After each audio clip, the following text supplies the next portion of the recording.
Hello Adam's child, welcome to this week's, month's sermon, which was far more of a doozy than I had originally planned. That examines, uncovers, and theorizes where necessary about one of Fallout's titular creatures, super mutants.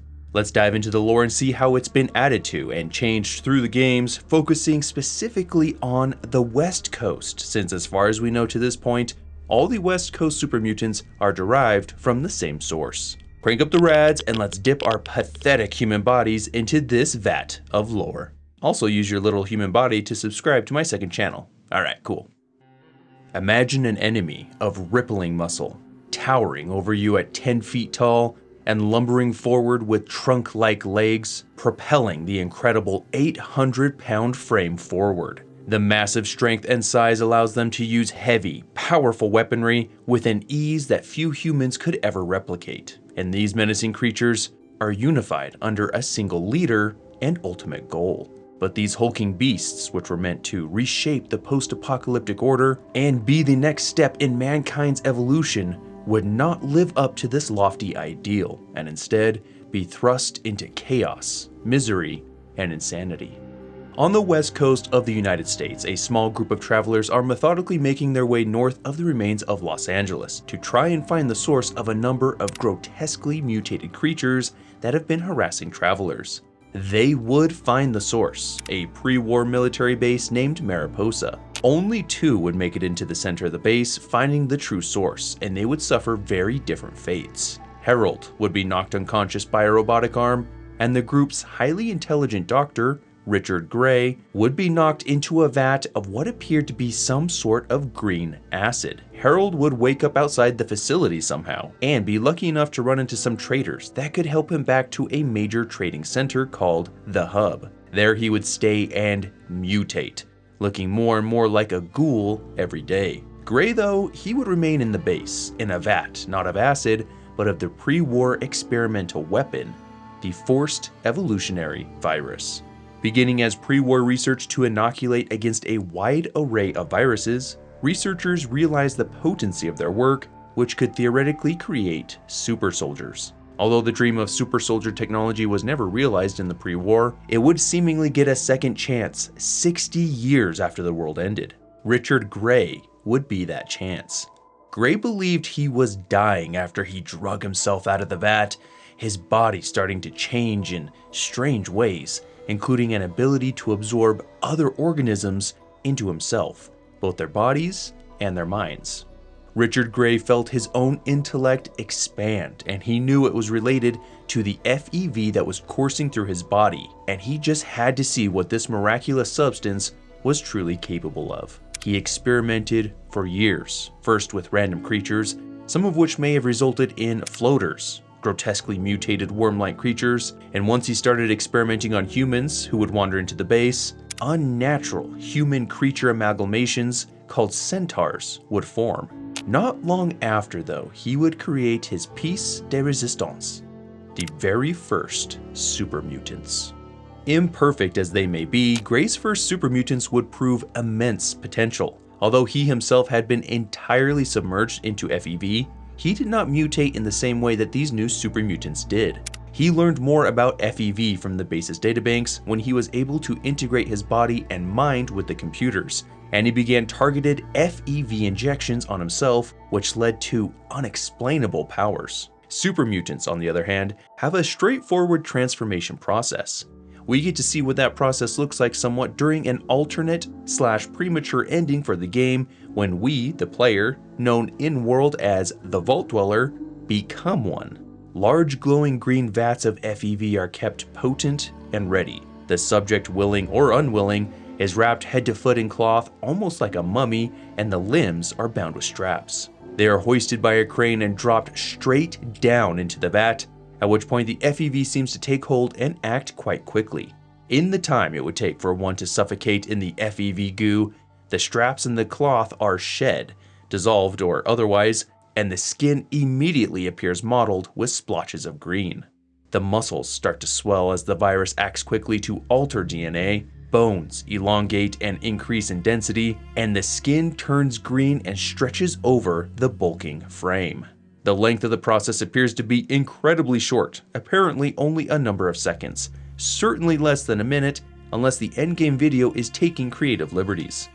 The process is undeniably excruciating though, described by Gray as feeling as though one is dying, and in a way, it is a death, and a rebirth, the death of a Homo sapien, and the birth of what is believed by some to be the next step in mankind's advancement.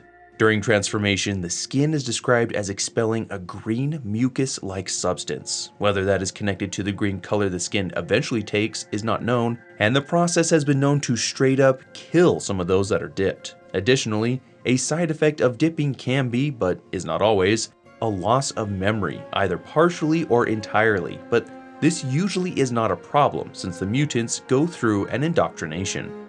Lastly, it does not seem that one's physical age has any bearing on whether the process is successful, or whether the resulting mutant is high quality or not, since we know of at least one person who was dipped as a grandma, who would go on to become an elite soldier. Quite rarely does FEV do something completely unexpected, like with Harold the Ghoul mutant, the Master, who has no real equivalent, and another man named Talius, who was a former dweller of Vault 13, who was captured and subjected to FEV by the Children of the Cathedral, who are in league with the super mutants, turning into an altogether different mutant that may be similar to Harold. Should everything go as planned, the results are impressive. Super mutants are far larger than even the tallest and strongest humans. Their muscle mass is 30% greater than us, and incredibly lean at around 3% fat mass, which is well under some of the fittest athletes that typically come in around 10 to 13%. The green skin of the super mutants is extra tough, heavily resisting slicing and cutting, and even thick enough to stop and trap bullets of varying calibers. The super mutants also show an immunity to radiation thanks to the specially engineered effects of FEV. The improvements are not just physical size or strength though. Super mutants have larger neural transmitters and synaptic receivers, which gives them heightened senses and quicker reflexes.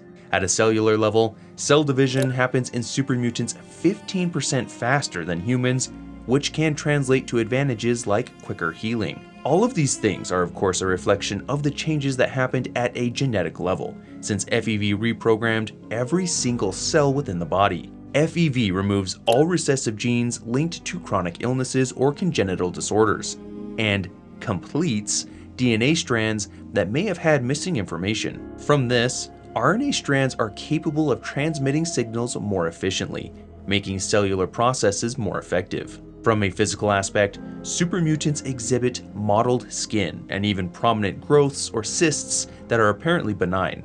However, becoming a super mutant is not as completely beneficial as it would first seem, and the green skin isn't even the worst part. The skin color change is merely considered a side effect of the DNA alterations, with no benefits attributed.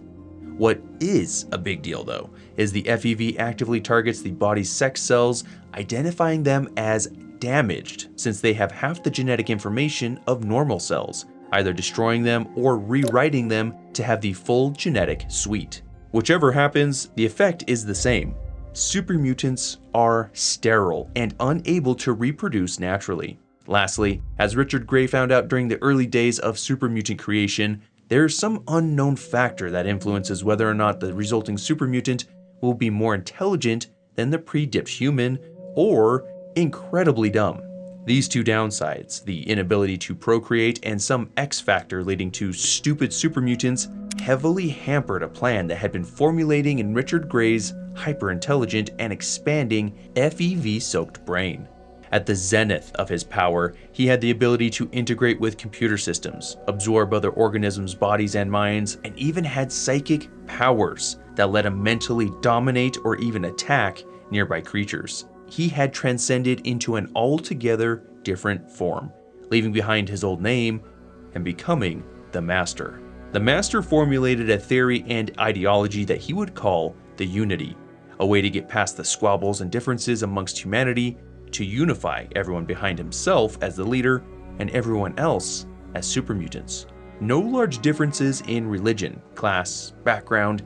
Many of the things that humanity divides itself upon were part of the super mutant experience. And since they were indoctrinated and oftentimes dominated by the Master's psychic abilities, they were unified in one goal: to serve the Master and to serve the Unity by forcing humanity into the next stage of evolution with no illness and no war.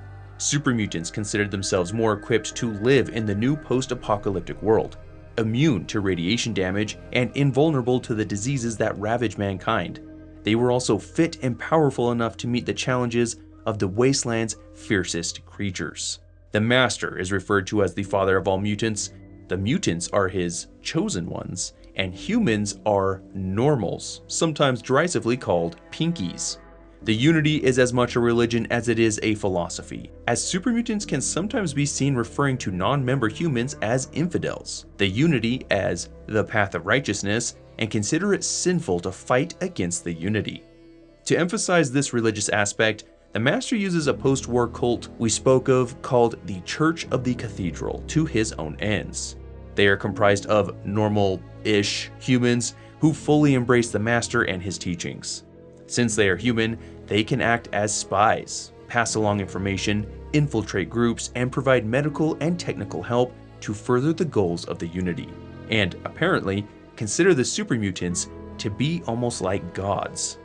Interestingly, it seems that the indoctrination into the Unity can start before humans are even dipped and turned into super mutants. One such example is a woman named Sarah, who is kept in some of the prison cells at the Mariposa military base, who is in love with a super mutant named Flip. They regularly speak of their love, and Sarah fully believes the Unity is the best chance for humanity's survival, and only wishes to be dipped to be able to spend her time helping the Unity. The indoctrination happens post-transformation as well, for all those unwilling, as the Master's right-hand man, called the Lieutenant, will tell the Vault Dweller that after we are dipped, we will finally understand and embrace the Unity. One super mutant who helps guard the demonstration vault in the Boneyard where the Master now resides is Kyle. Yes, Kyle, who gives a glimpse into how super mutants view their own humanity. When we tell him that we wish to protect humanity from the likes of you, meaning super mutants, he counters by saying it is bigotry to not consider them human. His understanding is that the skin and strength does not make him any less human, as he was born to a father and mother before undergoing his rebirth. The Lieutenant frames the importance of their work on a large-scale civilization basis, saying that there has been a continual downhill slide of civilization that will finally stop with the Unity, but only once they have converted all worthy individuals.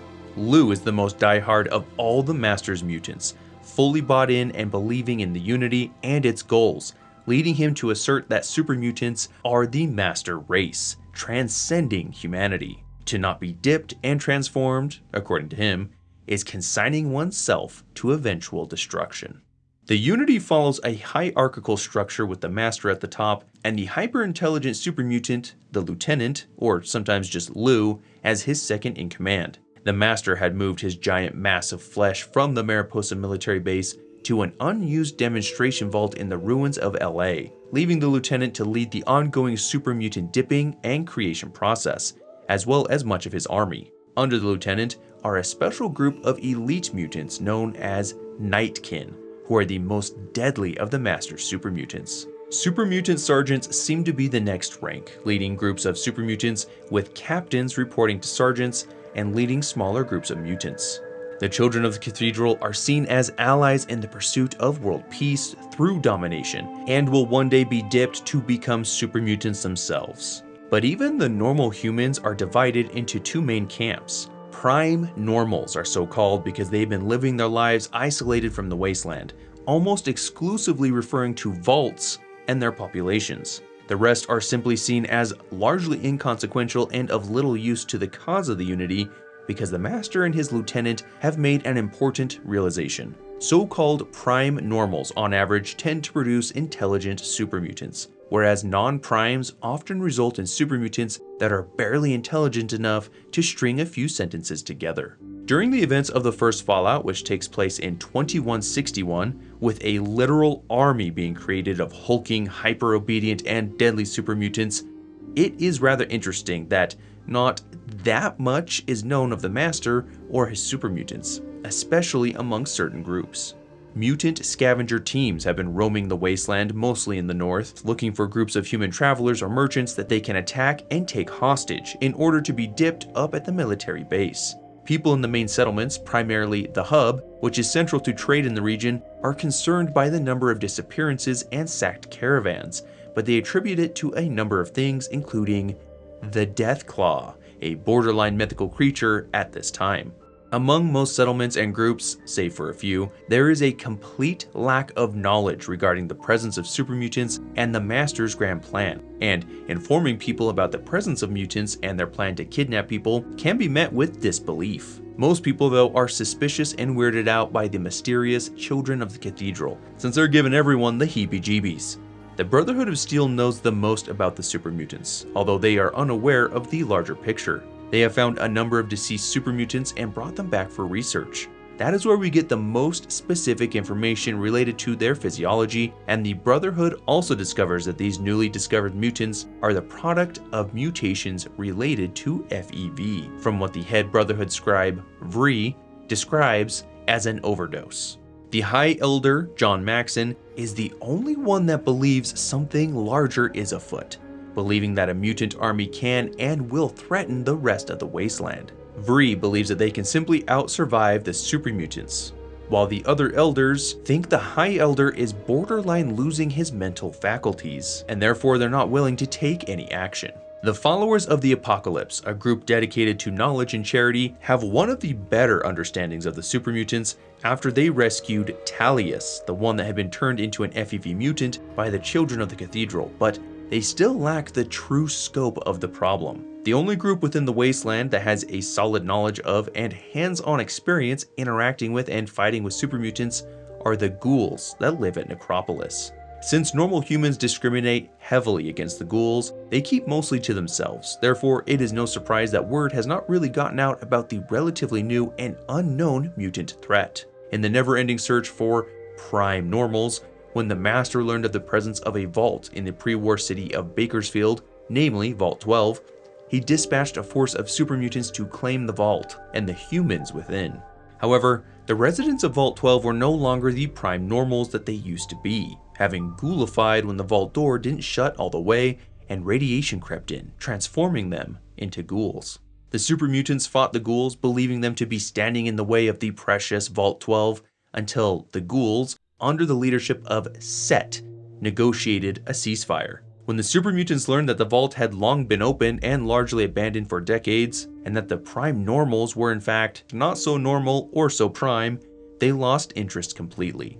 The entire super mutant force returned from their siege with a number of ghoul slaves, save for a contingent that was tasked to stay and keep the ghouls under the thumb of the Unity. They did so by controlling the only source of water for the community, and are still in Necropolis by the time the Vault Dweller strolls into town and meets super mutants, usually for the very first time. Often, the next mutant encounter is in the Deathclaw's lair, where a dying super mutant can be found having been ravaged by a Deathclaw, and random encounters with super mutants become more and more frequent as one travels north and west, towards the Mariposa military base. Potential endings for the first Fallout portray how mutants under the Master would have begun their large-scale campaign against the Wasteland. The scenario for failing to find the child of the Cathedral spy that had penetrated the ranks of the Followers of the Apocalypse, or the Master is still alive more than 90 in-game days, would have resulted in the mutant armies completely wiping out the Followers, who would not have anywhere near the firepower to resist them, although this is not their canon ending. Rather, this shows the capability of the Master's army and how he would have begun their war, starting in the Boneyard. After 110 in-game days, or if we wiped out all the super mutants in Necropolis, the super mutants would have targeted and sacked this settlement next, wiping out nearly all the ghouls that called this place home. And this actually is the canon ending for Necropolis. The next target would have been the hub after 140 in-game days, or if we did not help the hub learn what was making their caravans go missing, it is completely overrun as all those that can scatter before the mutant army. Junktown suffers a similar fate after 210 days, but they are able to put up the best defense so far, slightly delaying the steady advance across the wasteland. Finally, after 230 in-game days, the small town of Shady Sands which is the future capital of the mighty NCR, is found and razed by the Master's super mutants. If we as the player decide to divulge the location of Vault 13 to the Lieutenant, it will be ransacked by mutants, and our insider knowledge of the Vault defenses save many mutant lives. We also get the chance to personally execute the Overseer, and we are told we will become one of the Unity's finest soldiers. Of course, none of the scenarios except for Necropolis are canon. Rather, the death of the Master and the destruction of the military base, and therefore the source of FEV to make more mutants, is the canon ending, which sends droves of leaderless, confused, and dangerous mutants north and east into the wastes to try and find new purpose. If the Vault Dweller destroys the military base before confronting the Master, it is common to have random encounters with groups of super mutants that are now referred to as invaders, and some of the mutants will make their way down into the Master's LA Vault if it's not been destroyed, as evidenced by a conversation we can eavesdrop on where two mutants are speaking and they hope they find that little human and crush him before laughing about what if all the Master's plans are ruined by one puny human. The potential for the Master's army to roll across the wasteland unopposed makes sense when considering how strong and resistant to damage super mutants are, and that they adhere rigidly to a common goal with an absolute ruler. And it makes even more sense knowing what they fight with. Super mutants are often toting the heaviest weapons in the game, their huge frames handling the beastly weapons with ease. Lou is possibly the most heavily armed of all the super mutants, wielding a Gatling laser gun, and it is common to find rocket launcher wielding super mutants, and common super mutants will be armed with laser rifles, flamers, frag grenades, and spiked knuckles for close combat. The generically named super mutants are the weakest type in the game, which is saying something because they are formidable foes. Super mutant guards are the next step up, then comes the mean super mutants, the tough super mutants, the mad, and finally, the deadly super mutants, who are the most lethal of their kind, as the name implies. The only thing deadlier than a super mutant though are the Nightkin that we briefly mentioned. Stronger and faster than most super mutants, they are used in specialized roles and only found in the back rooms of the cathedral in the Boneyard. The cathedral is the only way to gain entrance to the buried LA Vault where the Master is, and the Nightkin ferociously guard that entrance. Not content with just being stronger and more capable, they are also equipped with Stealth Boys, an uncommon piece of pre-war tech that renders the user nearly invisible, greatly enhancing their combat abilities as they can ambush and attack nearly unseen. They are the elite of the Master's mutants and come in the following variants from weakest to strongest: Nightkin, Nightkin Guards, Tough Nightkin, Deadly Nightkin, Super Nightkin, and Master Nightkin, which represent the most difficult enemies we could face outside of Deathclaws, the Master, and his lieutenant, with Lou holding the distinction of being the most deadly super mutant in the entire game, with his very own unique death animation. However, even with the most capable soldiers in the entire wasteland, several problems with the mutants would keep the Master from ever realizing his unity. The first and most pressing problem is the inability for the super mutants to reproduce naturally. Although the lieutenant knows of the problem, he's not particularly fazed by it, saying that there is a slight problem in the process, but it's being attended to. The Master, on the other hand, is not aware of the super mutant sterility problem, even though Vree, the Brotherhood scribe, had figured this out after studying a handful of dead super mutants. This means that the only way to create new mutants is by dipping already existing humans. And in the perfect scenario where all humans are killed or dipped, no more super mutants could ever be created. Telling this to the Master and providing evidence of this fact is one way to get him to lose complete faith in his plan and destroy himself, the Vault, and the above-ground cathedral as a result. Likewise, having the Master speak to his lieutenant and then to female super mutants will also confirm to him the veracity of the autopsy findings with the same end result. The other large challenge for building the Master's super mutant army is finding the right humans that will mutate to create intelligent super mutants. Interestingly, with all the resources and intelligence between the Master and his second-hand man, they do not agree what the real underlying factor is behind the dumb super mutants. The Master believes that damage to human DNA as a result of radiation is what causes the imperfect super mutants. The lieutenant has a more complicated theory where he believes trace amounts of FEV was suspended in the atmosphere when the bombs dropped. The FEV subtly mutated as a result of radiation from the war and has been infecting wastelanders in all the years since at very low doses. He believes this builds up a level of resistance to FEV when the humans are dipped, resulting in an imperfect mutant. Lou claims to have experiments that prove his theory, yet the Master is completely unaware of such experiments. Lou does have one single line where he admits that humans with no radiation exposure tend to fare better in the vats, but he may be referencing overall survivability rather than the intelligence question. While I subscribe more to the Master's theory, since it is the most straightforward, the effect is essentially the same. Prime normals, those that sheltered in vaults, would have been saved from radiation exposure, as well as any airborne FEV, making them the ideal stock and the main reason vaults are sought out so vigorously. Even so, there are a good number of dumb mutants within the Master's army, and of the mutants we can definitively say are stupid, based on how they speak and what they say when engaged in dialogue, there are about 10 of them, the most prominent being Harry, the leader of a group of super mutants in Necropolis. Contrast this with the number of known intelligent super mutants, which is also 10, plus all the Nightkin guards, which, if we take this very non-scientific representative sample, would mean 30 to 40% of the Master's army is dumber than the average human. And just think of how dumb the average human is. That should really concern the Master. The dumb mutants seem to create another issue. They don't fully understand the Unity, or even that the Master is their leader. Harry, a dumb mutant in Necropolis, when asked about the Master, will not even know that name and just say he thinks he is like a boss people. Harry also doesn't understand the purpose of capturing humans, thinking it a waste of time since normals are so weak and, I quote, they suck. Dumb mutants are probably easier to dominate and convince to follow orders. However, they pose a problem for the big picture of saving civilization and having a valid claim of being humankind's next evolutionary step, if that next step is dumber.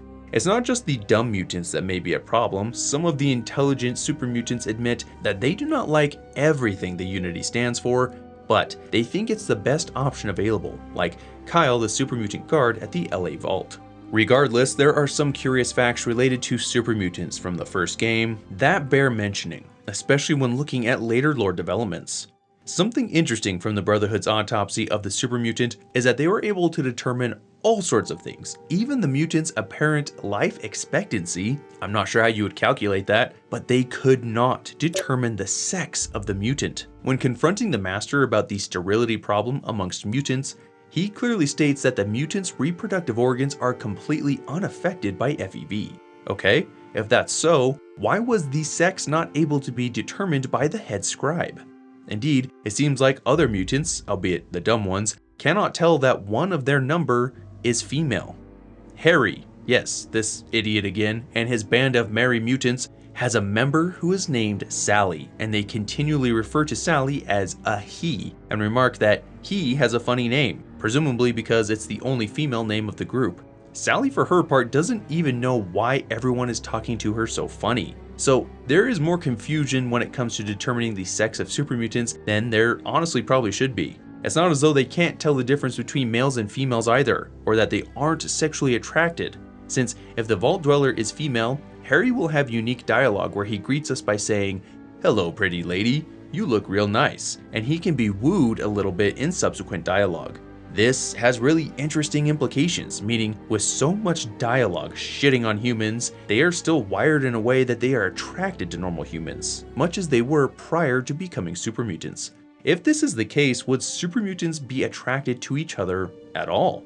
Because I don't know about you guys, but yeah, just no. Additionally, Sally seems to be the only confirmed female super mutant that we know of. Where are the rest?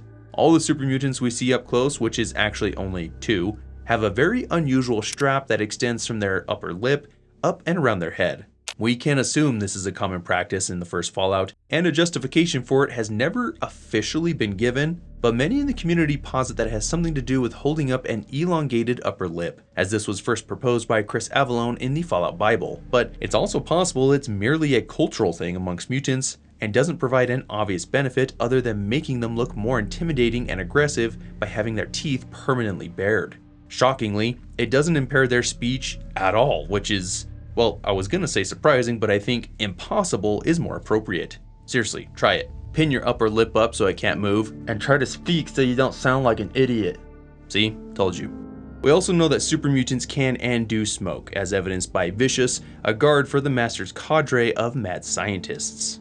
Of course, there is some quite interesting cut content that was part of early game concepts that are quite interesting. We know the unique FEV mutant Talius, who was a former Vault 13er, but the developers intended to also have Sean, a Vault 13 scout that had been caught and successfully turned into a super mutant, and he would have been found dead in a random encounter. There originally was intended to be a super mutant faction amongst the gangs and groups of the Boneyard, vying and jockeying for control. The concept of super mutants that were distinct from Nightkin had not yet been developed, so all of the Master's mutants would have been called Nightkin. This would have resulted in some unique versions of Nightkin, notably Nightkin Scouts and Nightkin Thinkers. The Thinkers appear to have been intended to be more intellectual and scholarly, and the Vault Dweller would have been able to interact with them under the guise of helping bring mutants and humans together. However, any and all interactions with them would have eventually resulted in violence, so no cooperation appears to have actually been possible. Remnants of this are mostly found within the followers of the Apocalypse dialogue, who only ever speak of Nightkin and never the more numerous and generic super mutants. My favorite cut thing though was a Brotherhood of Steel member named Kedrick. Although well respected within the Brotherhood, he, for whatever reason, sought to help the Master and his mutants, and had plans to assassinate the elders of the Brotherhood. This would have weakened the Brotherhood in front of the mutant menace, and in a cut ending, we would learn of the results. The Brotherhood would repel the first wave of mutants, but then the assassinations would occur and lead to a Brotherhood defeat. The mutants would have then begun trying to use and learn the copious amounts of tech that they found at Lost Hills, but they would do so very slowly. Another condition for this ending would have been letting the Master live for 170 days, meaning that it would have been conquered after the hub, but before Junktown. This would have been a very interesting internal conflict that we would have had to learn of and present evidence to the High Elders in order to remove Kedrick and save the Brotherhood. And it's a shame that it never made it into the game. Fallout 2 takes place in 2241, 80 years after the events of the first Fallout, which resulted in the death of the Master, destruction of the Mariposa military base, and its vats of FEV, causing a mass migration of super mutants. Necropolis is the only known settlement to have been attacked and destroyed by the mutant army. People in the Fallout 2 settlement called The Den recall that 70 to 80 years ago, they saw a huge super mutant migration. Multiple groups passed by, with some continuing north, which based on the Den's location, would mean moving into the northernmost portions of California and possibly Oregon or Washington, while another group started going east. They were described as very upset, as though they were fleeing something, and they were even traveling with some children of the cathedral. The children of the cathedral looked the most distraught and, according to tradition, killed themselves right there in the settlement. Marcus, a potential super mutant companion, will also tell the player that he wandered around for a bit and had nowhere to go, so this was a desperate scramble for survival and purpose. However, there are remnants of the Master's army that still roam the wasteland in groups, attacking, raiding, and scavenging to get by. These encounters are in the southern part of the map around Vault 15 and the NCR, and concentrated heavily around Vault 13 and the remains of the Mariposa military base. They can be found attacking and fighting the NCR Rangers, farmers, and caravans. Interestingly, they are still found with floater and centaur companions all these years later. This bond seems impressively strong. It has been a few generations since the Master threatened the wasteland, and although there are still dangerous roving bands of mutants, how are they regarded after all this time? Well, Marcus, the potential companion, tells the player, who is now called the Chosen One, that mutants and normies, as he refers to non-mutants, made peace a long time ago. That is a very interesting statement, considering that super mutants are still widely discriminated against. There are only two communities that show a mix of mutants and humans, and one of them only barely qualifies. The NCR, centered close to where Shady Sands was in the first Fallout, has two super mutants, one that is a member of their elite rangers, and the other that hangs out in a bar.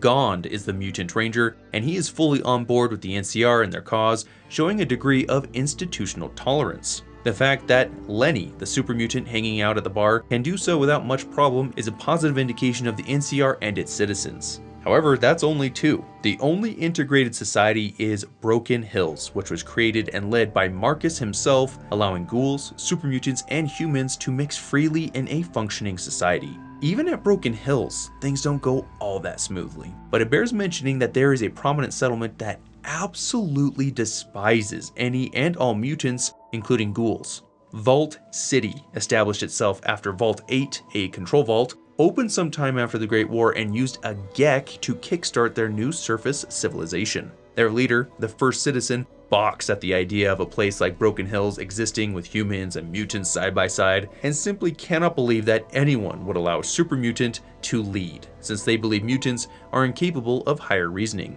Broken Hills is a productive society, with the local economy centered around a uranium mine, which is mined mostly by super mutants who are said to withstand the toxins from the mining process better than ghouls or humans. Even though the town by all accounts seems to do the impossible, and Marcus is very positive about the integration, there is a conspiracy amongst a portion of the human population to take the town for themselves. Part of the plan is already in action as they sabotage the mine's ventilation system, which brought production to a halt since deadly levels of radon gas build up in the mine, and not even the super mutants can survive long without proper ventilation. A couple of the super mutants know that there is an anti-mutant conspiracy and have gone as far as to try and set up the conspirators to take the fall for a number of disappearances and murders, since Marcus the leader and sheriff won't arrest anybody without evidence.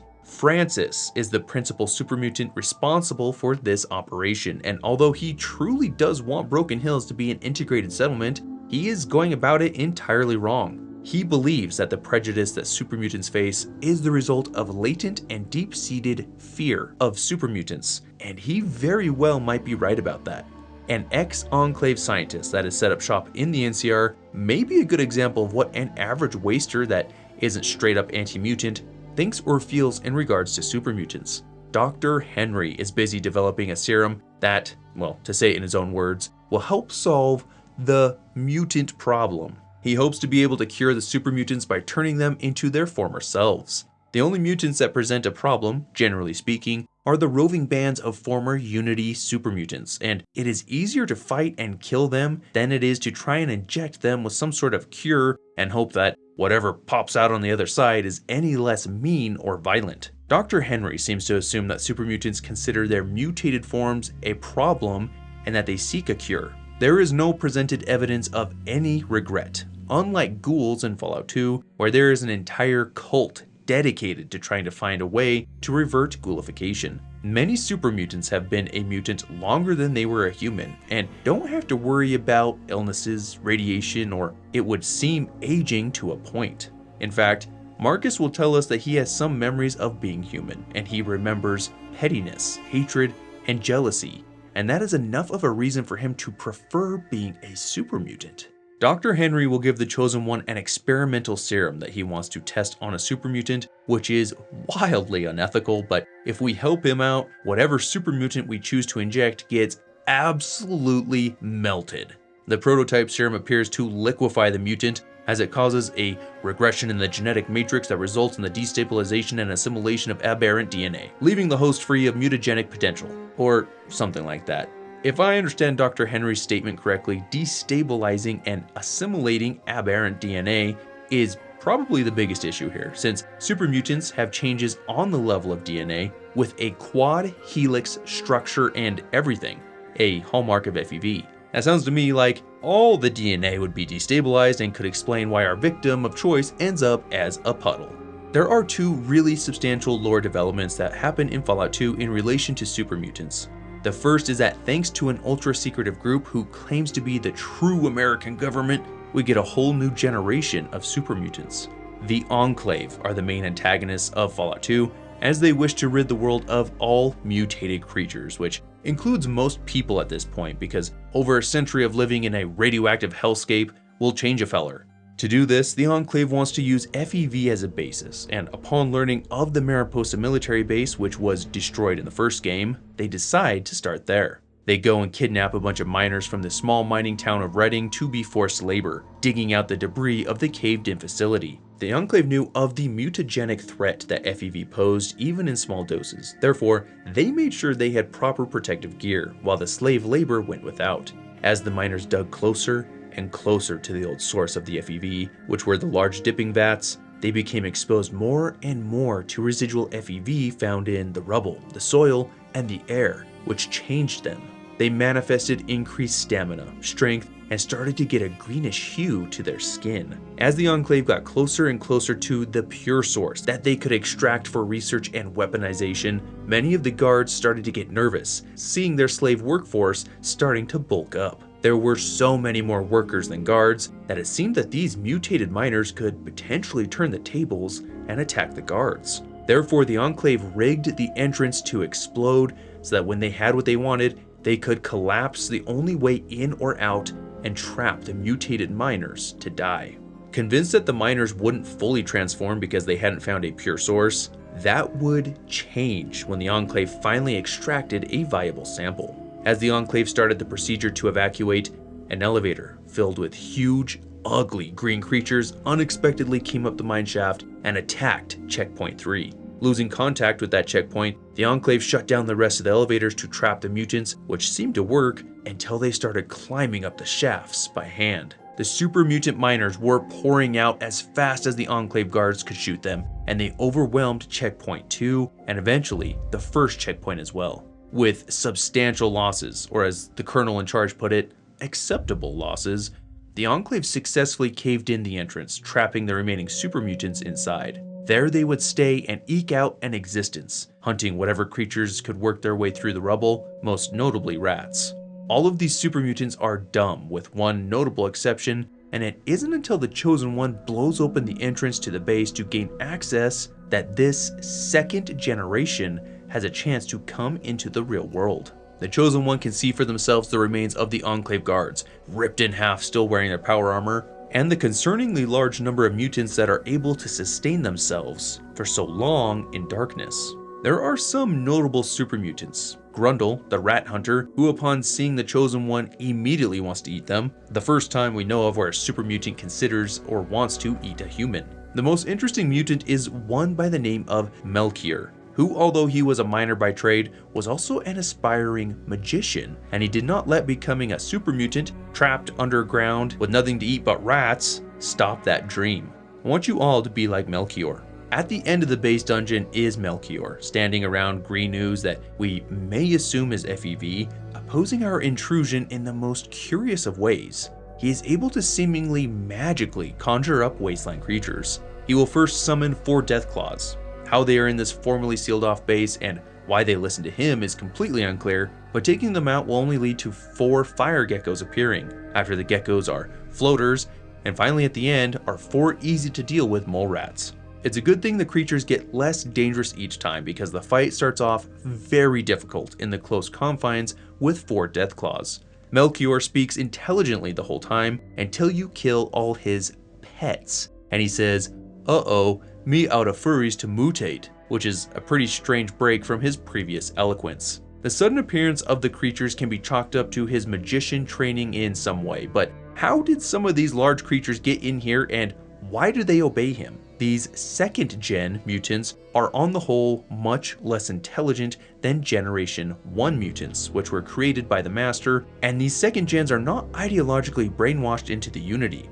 Although, curiously, some of the Gen 2s will shout during battle, "We are the Chosen Ones," just like the mutants of the first Fallout. Either that is a simple oversight, or they've been able to scavenge some old teachings or propaganda from the rubble in the base that gave them the idea of the original Unity. Regardless, there is now an influx of super mutants, a younger but dumber generation, and conceivably a way to create more of them since Mariposa is opened back up.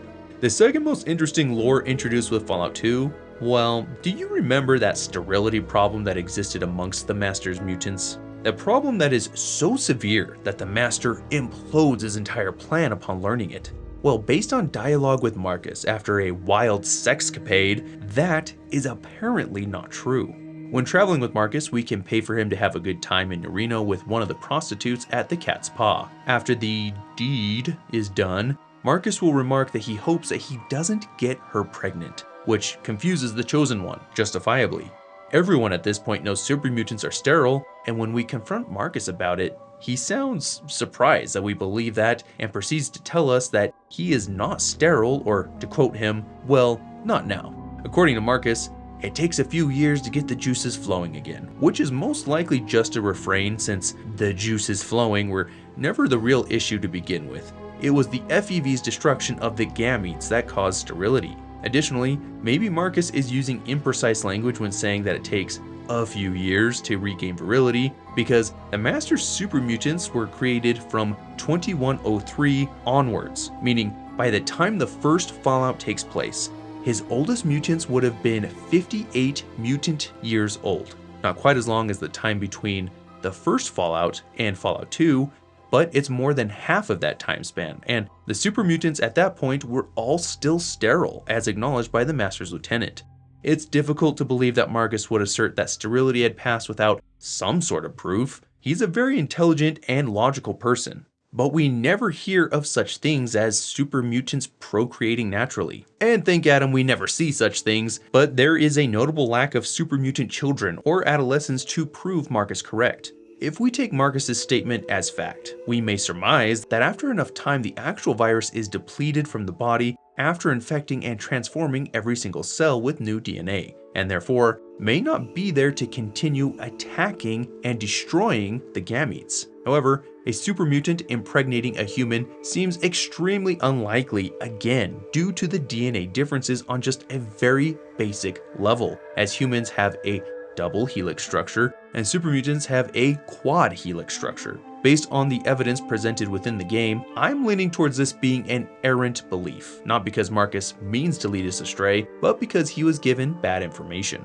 With the destruction of the Unity, there is no overarching belief or ideology that the surviving mutants subscribe to. The second generation mutants in the destroyed Mariposa base seem to merely be trying to survive, and mutants in other communities adopt the local beliefs, like the Super Mutant and CR Ranger. Marcus, however, has tried to instill a modified form of the Unity amongst its citizens of Broken Hills, that he very creatively called the Unity. Yes, the same name, but this time it's not forced assimilation under an absolute ruler. Marcus's beliefs about the Unity has evolved over time, but he is still quite sympathetic towards the Master. He explains that the Master just wanted everyone to see clearly, and that the Unity's primary weakness was that they, according to Marcus, didn't take the best and should have chosen better. He explains that most mutants did not have the mind or will to withstand the strain of the transformation, resulting in a number of mutants that were less than ideal. While certainly true, the Master and Lieutenant were actively seeking out prime normals with which to mutate, but with how common Vault Dwellers are in the Wasteland, they were rolling the dice by sacking caravans and kidnapping wasters to keep growing their army. Marcus's Unity seeks cohesion through choice and mutual trust, relying on humans, super mutants, and ghouls to work together. Despite this, the Unity is really only spoken of by Marcus himself and not so much by other members, of which we definitely know of 7 of them. However, around the area of Broken Hills, it is common to run into Unity patrols, and thankfully, these are the Broken Hills Unity and not the original, so they are always friendly unless we pissed off the settlement. These patrols are quite well armed and have a mix of nightkin, ghouls, and humans. Marcus's new Unity is likely heavily inspired by his experience of becoming friends with a Brotherhood of Steel Paladin, who he encountered while wandering the wastes. They had fought hand to hand and wrestled for several days before both of them saw the absurdity of the struggle and agreed to travel together, becoming good friends. Super mutants are still heavily armed with some of the most lethal weapons, whether the new Unity or the old Unity, with the same weapons as the first game. Power fists, flamers, miniguns, etc., while their armor, or at least the one super mutant we get to see close up, looks makeshift, comprised of old plumbing complete with faucets, as their large frames necessitate custom-made and fitted armor and clothing. It bears mentioning, although I won't go into extreme detail like I am wont to do, that a very infamous character in Fallout 2, maybe the character of Fallout 2, is a walking superweapon made by the Enclave, a former Secret Service member turned mutated cyborg called Frank Horrigan. Frank Horrigan is the most formidable foe in the entire game. Taller than a super mutant and encased in a custom-made suit of advanced power armor, he has cybernetically enhanced strength and has been genetically modified to enhance his abilities. Using a modified strain of FEV, Dr. Curling at the Enclave injected Frank Horrigan and was met with very positive results, although Horrigan cannot live without the life support systems built into his suit. This makes Horrigan a mutant for sure, and an FEV one at that. However, we cannot say for certain that he's a super mutant. He is larger than most super mutants, he's wholly dependent on the life support systems in his armor, he was made with a modified form of FEV, and we never see Horrigan outside of his armor to confirm his appearance, although he does have the very common greenish skin of mutants. But as another counterpoint, the mysterious serum that melts super mutants does not work on Frank Horrigan. It is worth mentioning though, since it is certainly possible he's a super mutant, and merely the fact that the Enclave created their own mutant superweapon that they rely on for field operations is just one of the many great hypocritical stances of the Enclave. Interestingly, Nightkin are only seen during random encounters, meaning that there are potentially even fewer of them to see in Fallout 2, and none of them ever have their stealth boy activated. It would seem that super mutants, if allowed to form their own communities, can settle down into conventional marriages, as seen in Broken Hills, with the bickering, arguing couple. They are arguing about normal things. The wife's cooking, the husband's lewd magazine. In fact, we learn a bit more about everyone's favorite high school subject, super mutant sexuality. Besides Marcus hooking up in Reno, another super mutant in Broken Hills named Francis is a champion arm wrestler who bets any willing newcomers that he will beat them in a contest. If he does, you're his plaything for the night, and if he loses, you'll get a power fist. And that's not innuendo. He doesn't care if you are male or female, but proves there is a sexual drive similar to humans. And super mutants are still quite attracted to normal humans, although we don't see evidence of that being reciprocated in Fallout 2. Some so-called old super mutants in Broken Hills feel their strength and memories slipping, with some remarking they feel little more than human now, and they believe FEV is making some of them go senile. Super mutants can also get drunk, seen for the first time with Elmo in Broken Hills, who routinely drinks too much and has to be thrown into the drunk tank at the local jail. The last obvious thing that is never directly mentioned by anyone is that super mutants appear to have greatly elongated lives. 80 years since the Master was destroyed. That right there is a full human lifetime, probably even longer than most people in the wasteland, and yet only a few of them show some signs of aging. So while their lifespans don't seem to be as long as a ghoul, they're greatly increased over normal humans. If the super mutant conspiracy in Broken Hills is not addressed, the tension within the town will ratchet up until an all-out war erupts, pitting the humans against everyone else, which includes the humans sympathetic to mutants. Many would die, and the few conspirators that survived would sabotage the mine so that it could not be used any longer, effectively killing the town. However, the canon ending for Broken Hills is that the conspiracy is dealt with, but eventually the uranium mine runs out of ore anyway, and most people leave for greener pastures, leaving it a ghost town. Oh, and because I just have to mention it, super mutants are regularly seen during idle animations scratching their butts, which, hey, sometimes that thing gets itchy, but then they sniff their hands afterwards. Marcus will also randomly remark while he's your companion that he has a wedgie. Maybe someone should start making super mutant size underwear or something? There's a business idea. Many years in the future and a few games forward, Fallout New Vegas gives us the most up-to-date super mutant lore on the West Coast. There are some familiar faces, interesting mutant factionalization, and one new and very detrimental development with the Nightkin, the former Masters Elite fighters. Marcus, the unusually hopeful super mutant who has started the Broken Hill settlement in Fallout 2, is at it again, around the New Vegas area. After traveling with the Chosen One around Fallout 2, helping them destroy the Enclave, they split ways, never seeing each other again as Marcus went east, venturing into the Rockies with the express purpose of finding more super mutants.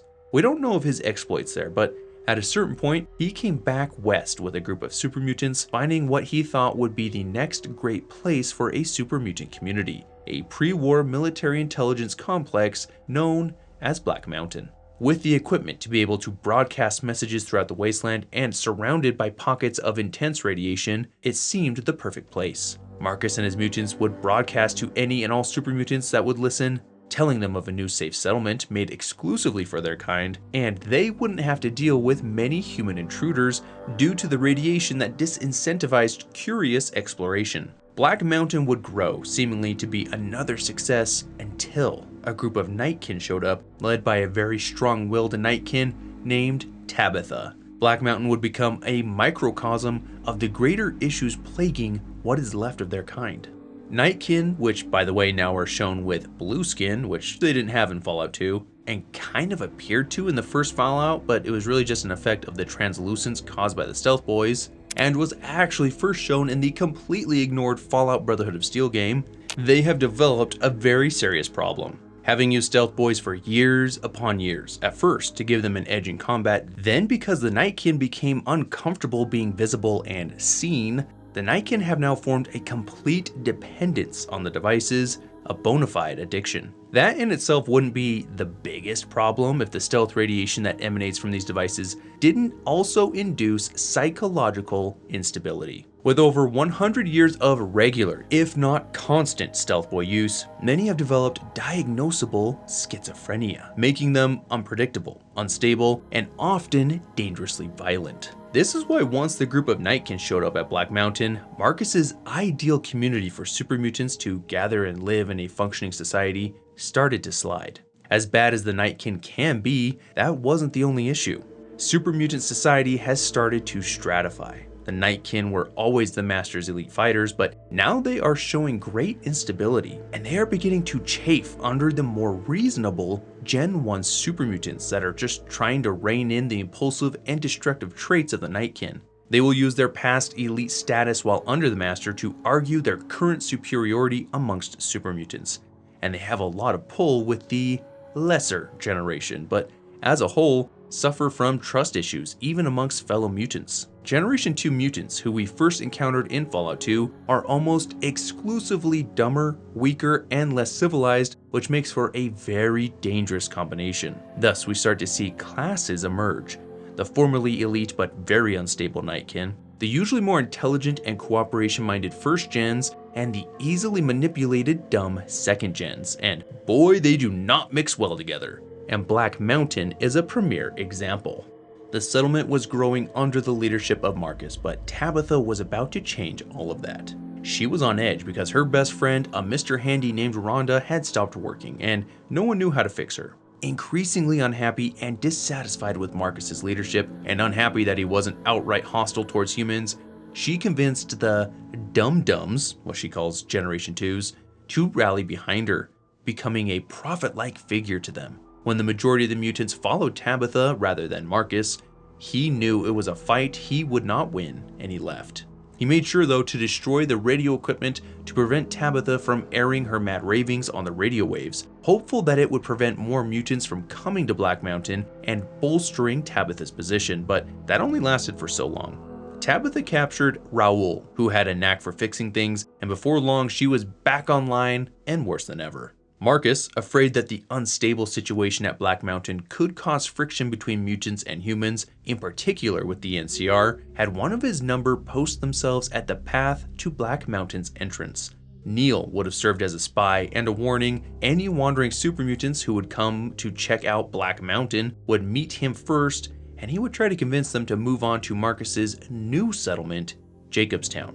Under Tabitha's rule of Black Mountain, which is now named Utobitha, she has quite the radio show with news, interviews, and constant updates about Raoul's upcoming but daily delayed execution. These broadcasts and constant raids on caravans passing by makes her and her kind an even larger target for the NCR.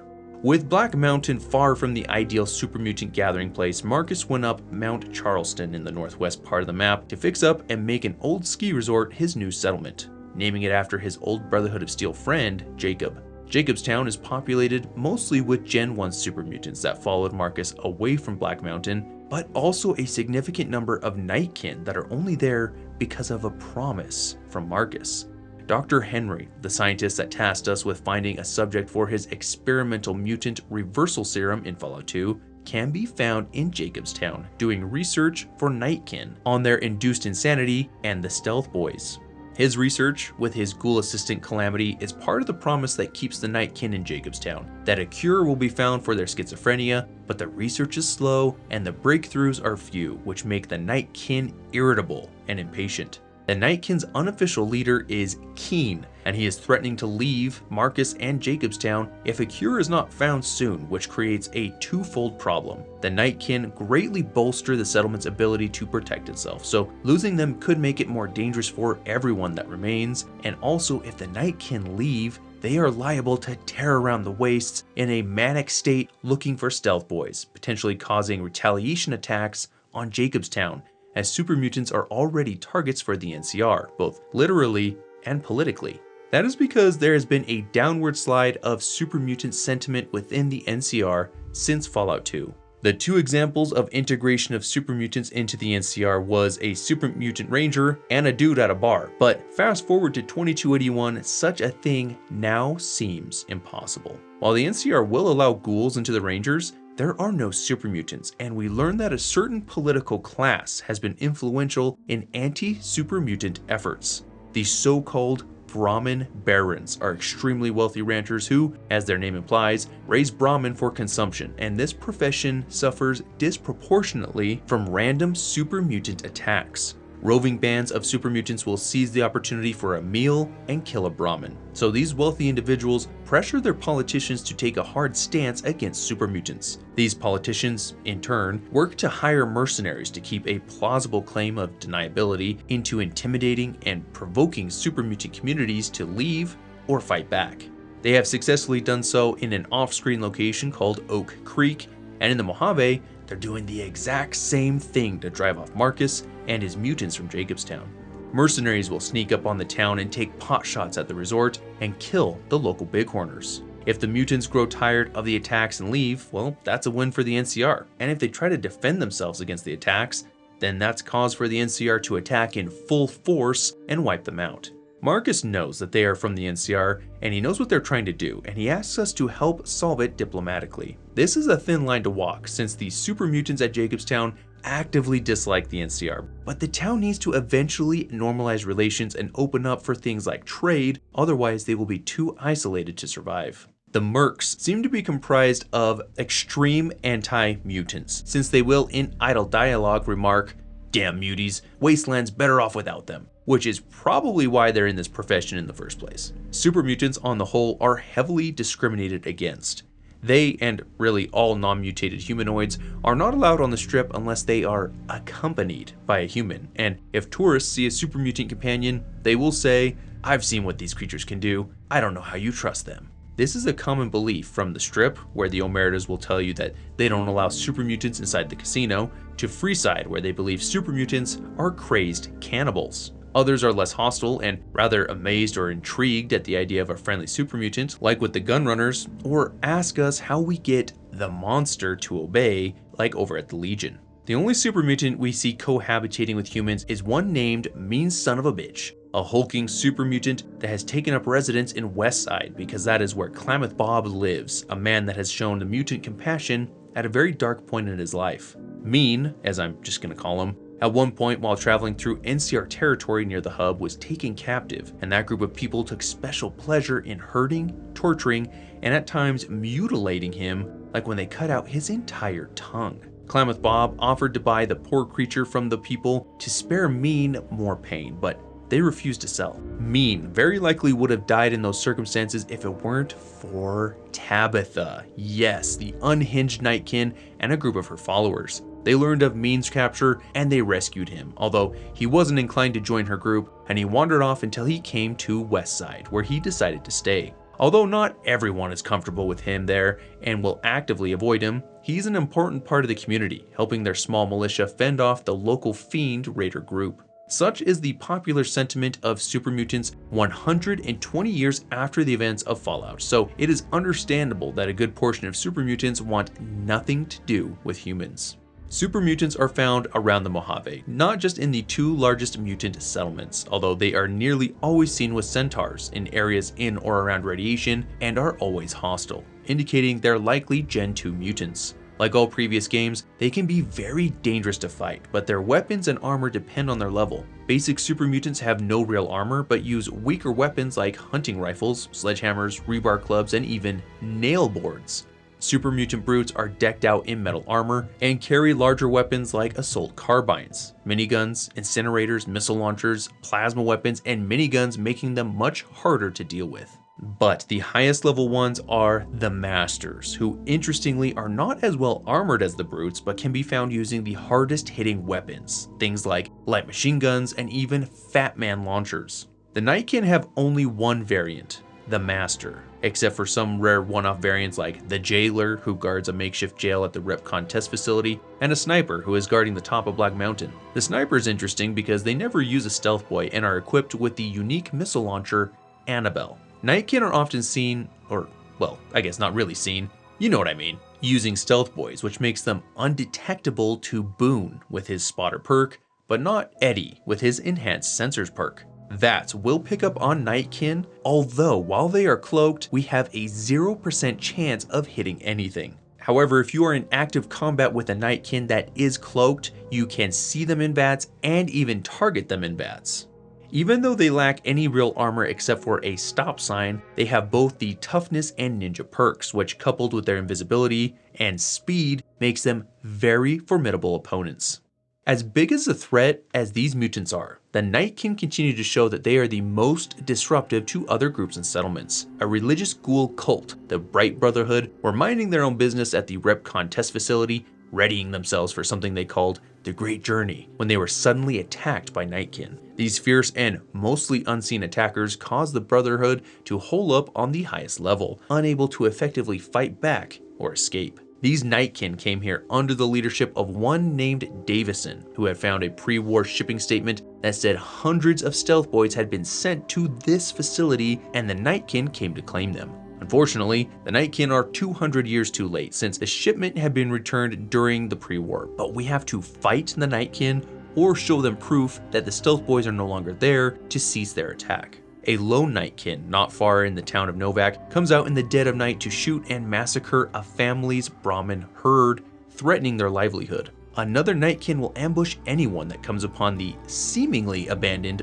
Brooks Tumbleweed Ranch and force them to buy the ranch's Wind Brahmin, which are a bunch of tumbleweeds, on the threat of death. It would seem as though Dr. Henry's cure that he is working on is the best chance the Nightkin have at being anything other than raging death monsters, but their condition is a very uphill battle. Nearly every prominent Nightkin we encounter has their own hallucinations. Tabitha starts assuming the personality of her broken robot friend Rhonda during her radio interviews, wearing a wig and some fancy glasses that allow her to see and know all.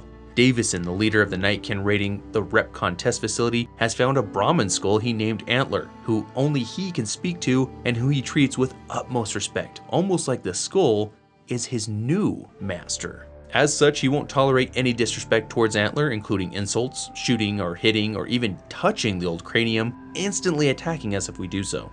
The Nightkin selling Wind Brahmin just believes that tumbleweeds are some sort of creature, and the Nightkin killing the Brahmin at night is tormented by the Brahmin, believing that they are responsible for screaming inside of his head that is keeping him up at night and unable to sleep.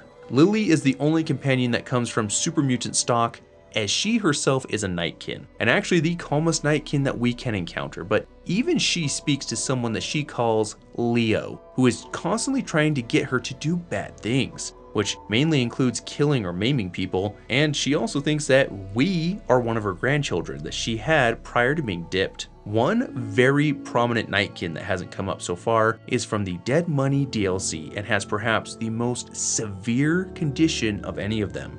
Dog, or God, depending on who is in control at the time, is a Nightkin with dissociative identity disorder, and therefore he has two distinct separate personalities within one body that can share a little bit of information between them, but they are often vying for control. Dog is driven by hunger and speaks and acts like a frenzied Gen 2 mutant, happily ripping apart the ghost people that permeate the Sierra Madre, and God is driven by control. Dog is manipulated by Father Elijah, an ex-Brotherhood of Steel elder who has become obsessed with getting into the Sierra Madre and finding its treasure. And something about Father Elijah makes Dog obey his every command, almost like he thinks Elijah is his new master. This frustrates God to no end, so he wishes to control Dog and therefore their enslavement to Elijah, while also controlling the body which Dog has taken to deliberately harm to drown out the voice of God. Dog/God is fascinating in a lot of ways, but it's also quite interesting to note that depending on the decisions taken during the DLC, Dog and God can be merged into one personality, one that's wholly distinct and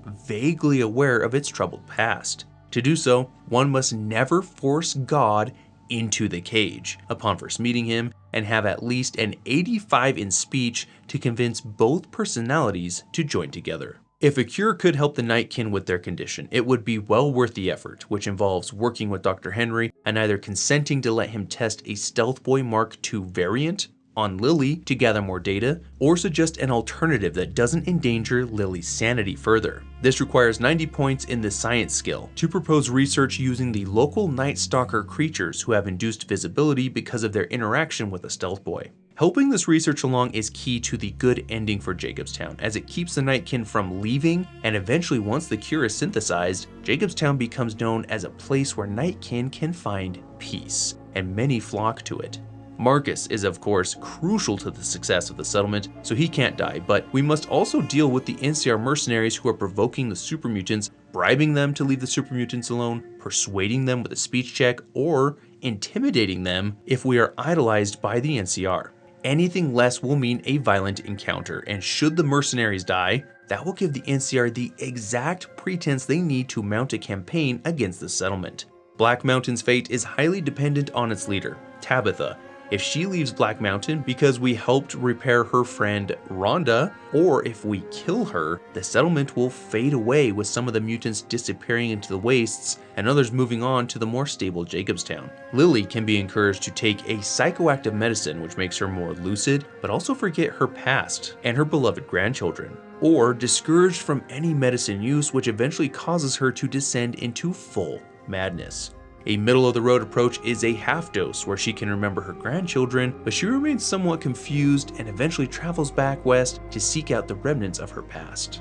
Curing the Nightkin is by far the best approach and ending for them, but it bears mentioning how prescient their schizophrenia can be. First off is the tendency for these Nightkin to find a new master, something to fill a void that they may not even know is there. We know the master could speak to the Nightkin in their mind and had a heavy mental presence, so perhaps part of their condition is to try and fill that feeling of presence in their mind. It is interesting to note though that sometimes these other voices are shockingly accurate when speaking of things that the Nightkin should otherwise not know anything about. For example, the Nightkin that attacks the Brahmin will say things about different companions that we have with us if we get close enough to them undetected. The voices tell the Nightkin that Arcade Gannon is not only smart but a metal man, meaning he has a set of power armor, and maybe even that he's an ex-Enclave member. The voices know that Veronica has hard decisions to make, which is absolutely true since she's conflicted about how the Brotherhood of Steel is conducting itself and her place in it. They know that Boone is traumatized about his past, particularly when he helped perpetrate the massacre of innocent cons at Bitter Springs. And the voices know Cass's father, who was an adventurer and potential companion in Fallout 2. The voices know Raoul is good with guns, that Rex's brain is failing, and will even alert them to the presence of one like them if we have Lily in our party. Davison, who is obsessed with his Brahmin skull antler, will interact with us like most less hostile Nightkin, which is to say he's still pretty crazy, but Antler is the constant voice of reason. Davison wants to kill us on the spot, but Antler intercedes with a more level-headed approach, asking us if we could help. If we negotiate with Davison, we are apparently negotiating with Antler. Antler sees us as a potential solution to their problem, although Antler also ordered the Nightkin to rush an entrenched ghoul that resulted in many casualties, but come on, nobody's perfect. This is not stated anywhere, and indeed is not canon since their mental conditions are treated strictly as mental disorders, but it almost seems like the Nightkin have had a sliver of the Master's psychic powers rub off on them. They were not cognizant of it, and it was only brought to the fore before after the Stealth Boys altered their brain chemistry, but it's difficult to explain away some of the information that the voices tell them that they would otherwise know nothing about. Lily needs to be spoken of, our dear old grandma that could rip our head off our neck, because even if we help with getting a cure, it doesn't affect her end slides. She still uses antipsychotics rather than the Nightkin cure. Having her as a companion will give us the Stealth Girl perk, which makes Stealth Boys last twice as long and applies ×2 damage to sneak attacks, although it appears to work on all critical hits. She has a Stealth Boy and will use it whenever we crouch, and prefers to use her huge vertibird blade weapon rather than a ranged weapon, but most interestingly, if her health falls below 25% in combat, she will enter a psychotic break and will be uncontrollable and hyper aggressive until the combat is over, after which she will calm herself down by counting to 10 very quickly. There's really one important thing that never gets talked about in New Vegas, and that is the status of the Mariposa military base. The Chosen One reopened the base, releasing Gen 2 super mutants into the world, as well as potentially opening it up to the rest of the wasteland, which sounds like it could be a big issue. However, the fate of the base is never mentioned by the NCR, nor the other super mutants. It seems a source for the continued production of Gen 2 mutants would be a concern for the NCR, and it seems implausible to me that they would never figure out this potential security risk, and yet, we don't know its status, or whether or not more Gen 2s could be coming from it. The Nightkin also seem to have something for or possibly against Brahmin. The Brahmin and Novak drive the one Nightkin crazy. Davison has his Brahmin skull that he communes with. Another Nightkin tries to sell us Wind Brahmin, and Tabitha will mention the Battle Cattle, which appears to be a reference to Caesar's Legion, given their main symbol. This only cropped up with New Vegas, and only with the insane Nightkin, but there are some Brahmin in Fallout and Fallout 2 that can be witnessed saying, or are rumored to say, "Moo, I say." So maybe the Nightkin knows something we don't. Some other small interesting things. Most super mutants are seen with this strap on their face like in earlier games, although Marcus notably lacks one, and Dog/God also doesn't have one. He's the only Nightkin without. Dog God seems to hold his upper lip up no problem, so it's still completely up in the air as to why they even have these straps to begin with. The Master is remembered even less all these years later, really only spoken of by Lily, who calls him a nasty, wicked man, and she believes that he got what was coming to him. Centaurs are very much regarded as pets, as Tabitha refers to nearby centaurs as such, and even named her favorite one. Lily has a human model in the game files, along with 2 of her grandchildren. It's not known if this was related to some sort of flashback or if they were to be used for the end slides. Lastly, the idea of having the Nightkin degrade mentally from the Stealth Boys was inspired by the novel Invisible Man, wherein a man is turned invisible through self-experimentation and over time devolves into a mentally unstable killer by the end. It does bear quick mentioning that season 2 of the Fallout TV show shows us a first for the TV series, a super mutant, one who is interested in the ghoul and getting his help in some sort of war against what remains of the Enclave. We know very little, except to say that the unnamed super mutant is part of a community hidden away for their own protection, showing that things have absolutely not improved for humans and mutants. And he appears to be a Gen 1, based on how he can intelligently converse. We'll have to wait and see how West Coast super mutant lore develops in the next season. This brings me to the end. We have seen how super mutants went from relatively unknown, but the largest threat to the Southwest we've ever seen, to scattered about the wastes, trying to make sense of their new masterless existences, and how their rocky relationship with everyone else, and even themselves, has had its highs and lows all the way up to the TV series. Thank you for being here with me, and if you like what I do, please support me in any way you wish. And if you would like to join Adam's army, who support me on Patreon or YouTube to help bring Adam's holy glow to the masses, links are in the description. Special welcome to Celia Van Ginkel, Titan Cat, Grace MM, Brandon Taylor, Autismo, Duke Nukem, Joseph Johnson, Luke Shrug, Kazi VR, Possible Canadian, Hobby Gamer, Dice Reader, Tommy Ryan, Brad's Addiction, Jordan Turner, and Prince Shiogorath on YouTube. Per the usual, special mention to the top tier all to Adam patrons: Acrid B, Darkle, Tapey Papey, The Breadman, Tyler Eaton, Owen Balzer, and 409, The Love Mummy, Shallowfire 13, Phantom Inc., Ibis the Owl, Justin 34, Cherry, Leffelmac, Mo, Gotti, Anonymous 1337, Ross Kia, Voxtech Supporter, Juan Vader, Aimless Page, Super Hammy, Woolitz, Dom 12316, and Elite Sniper 3204. Adam is pleased. Please everyone take care of yourselves. You are vessels for Adam's holy glow. Prepare for division, and I will see you soon, hopefully.